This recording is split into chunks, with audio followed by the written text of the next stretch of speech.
الناس وأمرنا أن نتجود بها ليوم البعث. أشهد أن لا إله إلا الله وحده لا شريك له رب الناس وأشهد أن سيدنا محمدا عبده ورسوله الموصوف بأعمال الصفات الأصفر. اللهم صل على سيدنا ونبينا ومولانا محمد ما دامت الحياة في الأنفاس وعلى آله وصحبه وسلم تسليما كثيرا. Amma ba'du. Puji dan syukur sama-sama kita panjatkan kepada Allah Subhanahu wa Ta'ala yang pada siang kali ini Allah memberikan kita kesehatan dan kemampuan untuk sama-sama melaksanakan salat zuhur berjamaah. Salawat dan salam selalu terima kepada baginda Muhammad sallallahu alaihi wasallam, pada baginda, para sahabat, para tabi'in, dan insyaallah kita umat yang senantiasa istiqomah melaksanakan ajaran sunnah-sunnah yang amin ya rabbal alamin.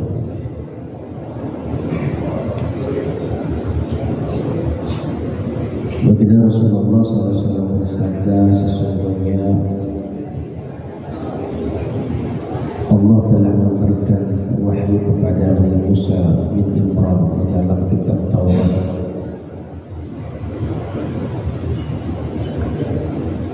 Inna ummahati khotoya salasun, sesungguhnya sumber kesalahan itu ada 3.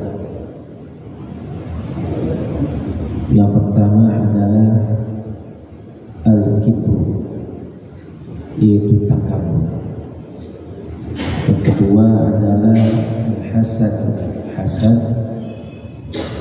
Yang ketiga adalah al-hirs, serakah.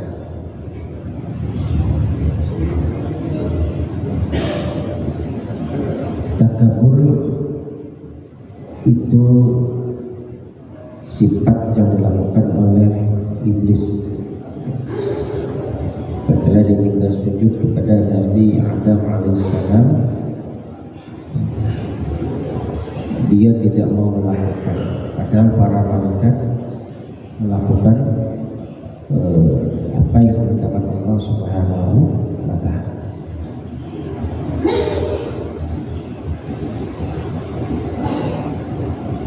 Sampai-sampai iblis itu suatu ketika menghadap Nabi Musa alaihissalam, wahai Musa, engkau adalah Khalilullah, engkau adalah kekasih Allah dan engkau mempunyai pangkat kenabian. Aku ingin bertobat. Bisakah engkau menyampaikan tobat kepada Allah Subhanahu wa Ta'ala? Ceritanya iblis, ya, dia ingin bertobat. Baik, kata Nabi Musa. Lalu Nabi Musa menghadap Allah Subhanahu wa Ta'ala, bermunajat kepada Allah Subhanahu wa Ta'ala, menyampaikan apa yang menjadi permintaan iblis laknatullah. Ya Rabb, iblis ingin bertobat kepadamu, menyesali segala perbuatan yang pernah dilakukan di masa lalu. Kata Allah, wahai Musa, sampaikan kepada iblis, aku Allah Jalla Jalaluhu akan menerima tobatnya. Tapi dengan satu syarat, pergilah iblis ke makam Nabi Adam alaihissalam, bersujud di makam Adam alaihissalam. Lalu Nabi Musa alaihissalam, tatkala iblis kembali menjumpainya, mengatakan, wahai iblis, Allah akan menerima tobat dari seluruh segala kesalahan yang kau lakukan. dengan satu syarat, pergilah engkau ke kuburan Nabi Adam alaihissalam bersujud di makam Nabi Adam alaihissalam. Lalu kata iblis apa? Mendengar bahwa dia harus kembali menghormati Nabi Adam, mengakui Nabi Adam, bersujud kepada Nabi Adam, naik kembali sifat takabur, sifat sombongnya. Wahai Musa, ketahuilah, tatkala Adam masih hidup saja saya tidak mau sujud, apalagi sekarang Adam sudah mati, sudah wafat. Itu saking takaburnya iblis, ya. Padahal Allah sudah kasih peluang, ya, untuk dia bertaubat.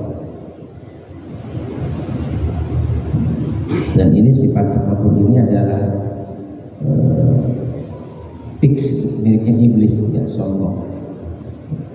Termasuk juga mungkin Fir'aun. Kan kalau Fir'aun lebih hebat, ya. Kalau syaitan itu kan dia hanya tidak mau sujud kepada Nabi Adam, tapi kalau Fir'aun dia mengaku sebagai Tuhan, ya. Jadi keakuan itu dalam Al-Quran cuma dua, keakuan daripada iblis dan keakuan daripada Fir'aun. Nah ini ada yang merupakan sumber kesalahan itu. Pertama takabur, yang kedua adalah hasad, ya, iri hati, ya.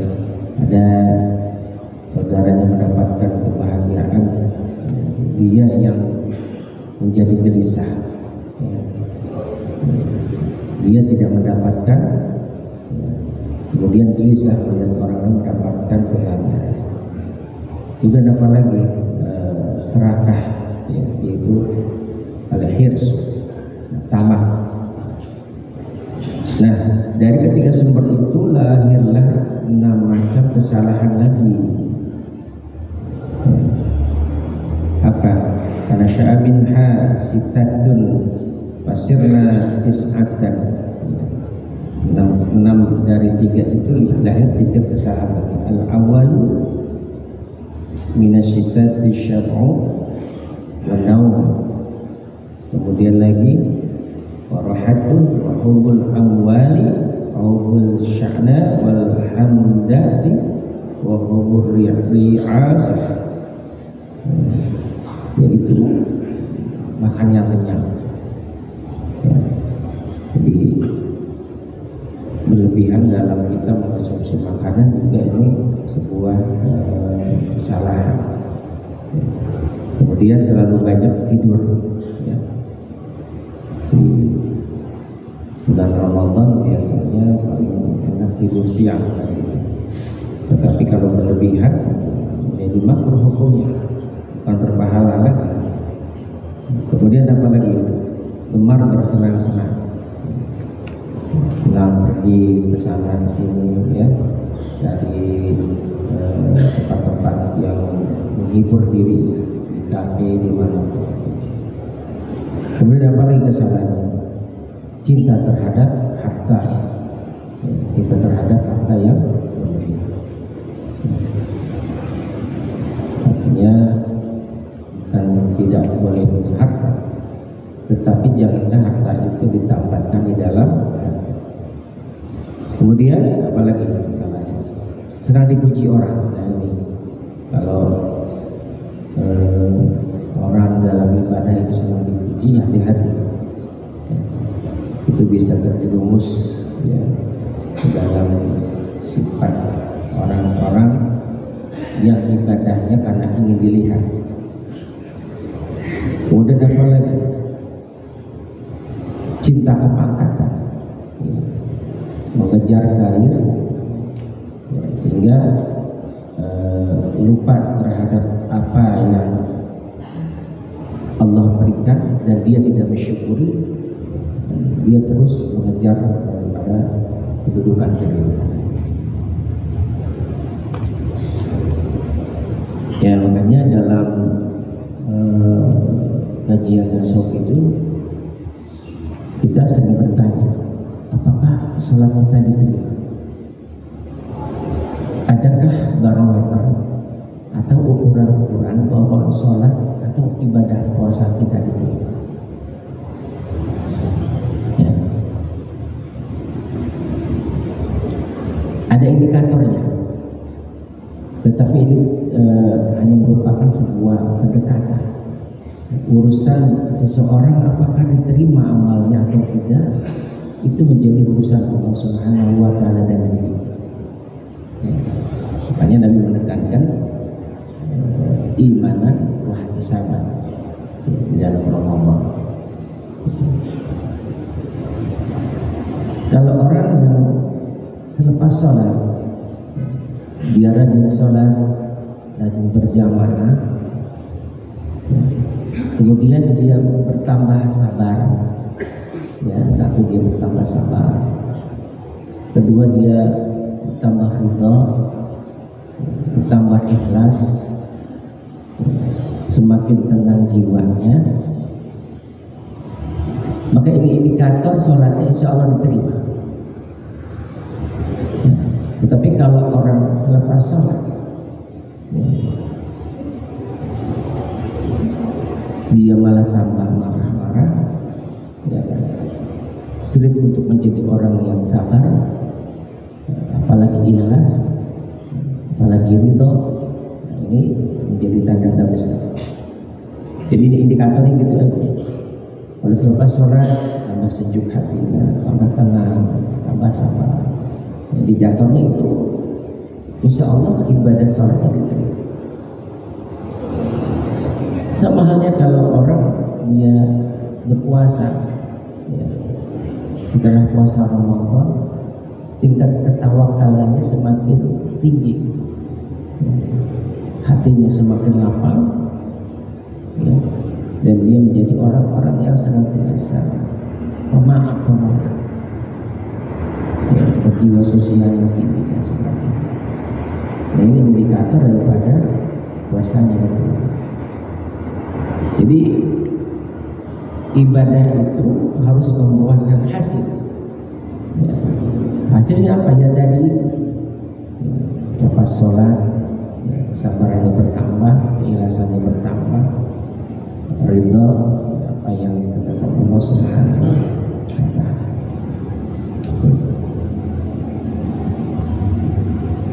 Abu Bakar Siddiq mengatakan bahwa manusia ada 3 golongan juga.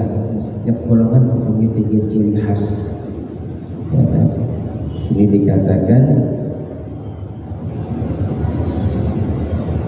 al-ibadatu salah satu asnafi li kulli sinfi salasu alamati yu'rafuna biha.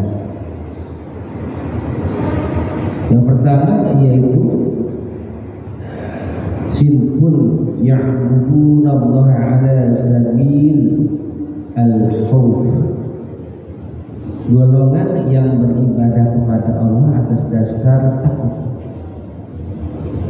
Ya, yang pertama nih, orang-orang yang ibadahnya itu takut kepada Allah, khawf, karena didorong oleh rasa takut. Takut dengan azab Allah dan dengan ancaman Allah. Yang kedua adalah wasidqun ya'buduna Allah ala sabili rajah, golongan yang beribadah kepada Allah atas dasar menghamba, mengharapkan rahmat. Jadi beda, kalau tadi hanya takut semata-mata. Kali ini golongan kedua adalah orang yang ibadahnya itu dia mengharap rahmat Allah, menghambakan kepada Allah. Kemudian yang ketiga adalah wasilkun ya'buduna Allah ala sabil hubbi, golongan yang beribadah kepada Allah atas dasar mahabbah. Ya.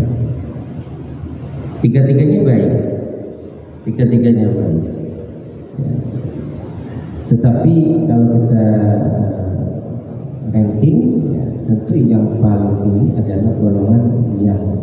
adanya dalam mahabbah, karena dia tidak mengharap apapun. Ya.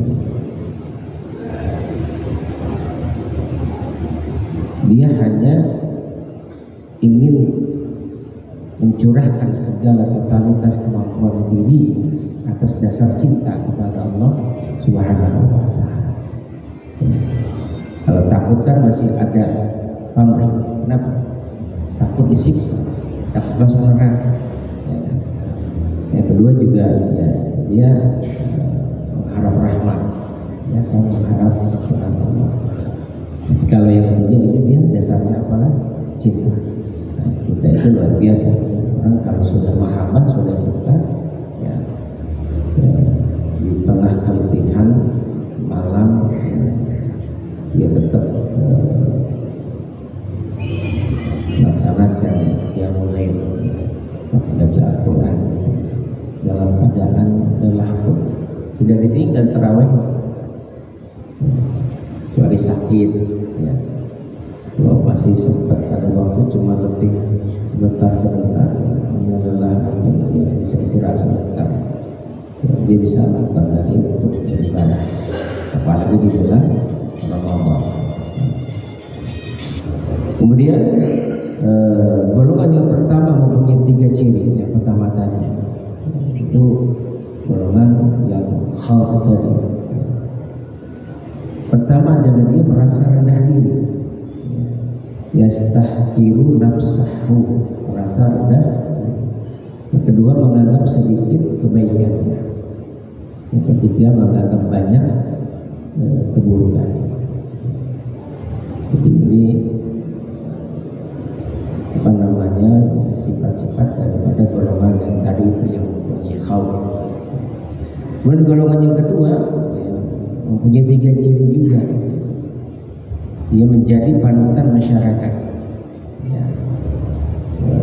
Kenapa? Dia mengharap ridha Allah Subhanahu wa Ta'ala. Kemudian kedua, menjadi orang yang paling pemurah dengan harta dan sederhana dalam urusan dunia. Karena dia berharap ridha Allah, maka dia dalam kehidupannya dia berupaya menjadi orang yang sederhana walaupun hartanya banyak. Kemudian yang ketiga, suka berbaik sangka kepada Allah dan kepada semua makhluk. Jadi ini sifat-sifat yang luar biasa yang harus kita tanamkan, kita bangun. Golongan yang ketiga yang terakhir yaitu golongan yang tadi yang dia mahabbah, suka memberikan sesuatu yang dicintai dia, tidak peduli sesungguhnya Tuhan pun, yang penting kita peduli, yang penting Allah itu ridha. Jadi apa yang dia miliki itu, tatkala orang meminta diberikan. Karena apa? Dia hanya mengharap ridha Allah Subhanahu wa Ta'ala, tidak peduli apa yang dia miliki, dia berikan kalau ada yang meminta.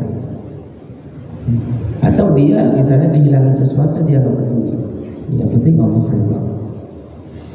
Kemudian suka mengerjakan yang dibenci oleh nafsunya dan tidak memastikan dirinya dari Tuhan. Jadi dia memastikan bahwa apa yang dilakukan oleh nafsunya itu harus dia benci. Nafsunya ingin apa namanya, misalnya membeli barang-barang mewah gitu kan, tetapi dia tahan dengan sekuat tenaga, dengan sekuat daripada ruhaninya. Kemudian dalam segala hal selalu bersama Rabb, baik di dalam melaksanakan perintahnya maupun menjauhi larangan. Jadi orang ini sudah sampai pada yang disebut dengan arif billah, ya. Jadi pada tingkatan-tingkatan, yaitu orang-orang yang sudah sampai pada kuasa khawas bil khas, kuasa khawas bil khas. Itu saja mungkin yang dapat saya sampaikan pada siang kali ini mudah-mudahan menambah ketakwaan, keimanan,